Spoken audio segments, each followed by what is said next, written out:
Сәлеметсіңдер мен балалар. Бүгінгі сабағымызға қош келдіңдер. Бүгінгі сабағымыз тақырыбы туған табиғат.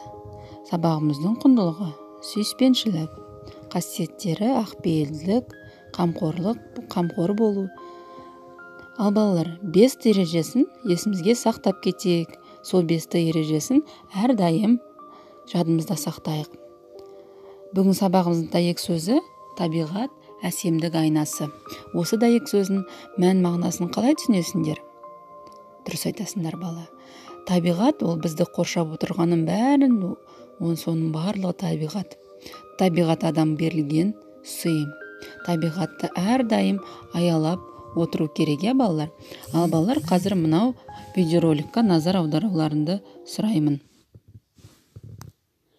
Анамыз көркем әрі таза болып еді. Және жер бетіндегінің бәрі дерлік, тек адамнан өзгесі үйлесімді болатын. Бір күні адам баласы зеріккені соншалық жаңа дүниеге жаны құмартып, табиғат аясынан сырт шығады. Осылайша біз адамдар жер шарымызды жайлап, оны өзіміз үшін ғана ыңғайлы ете бастадық. Бәлкім, дәл сол шақта біз ғаламшарымыздың дамуын тоқтататын сағатты іске қосқанымызды аңғармай қалдық. Уақыт өте келе, біз жердің жалғыз қожайыны атандық. Айналымызды түрлі заттармен қоршап, оларды жетілдірумен, ал зат атаулыны көбейтумен болдық. Осылайша, ортақ үйімізді өзіміз ластай бастадық.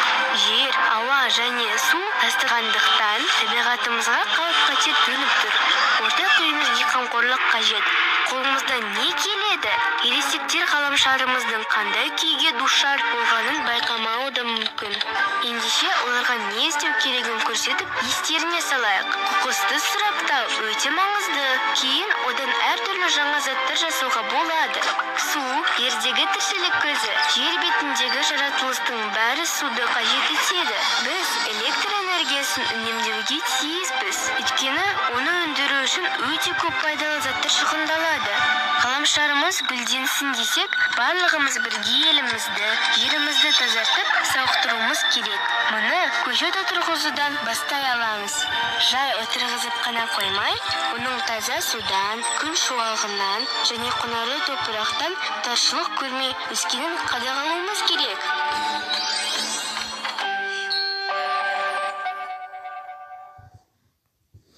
Тамаша бала, мінекей, біз өзіміздің бейнеролигімізді көрдік. Енді шығармашылық дәптерімізді ашып, мынау шығармашылық жұмысты жасайық. 3-ші тапсырманы орындайық. Ал енді балалар, топпен бірге ән салайық. Әніміздің аты әрқашан күн сөнбесін деп аталады.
Тамаша балалар.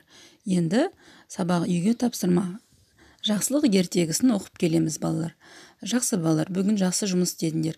Бүгінгі сабаққа қатысқандар үшін сендерге үлкен рахмет. Осымен сабағымыз аяқталды. Келесі кездескенше сау, сәлемет болыңдар балалар.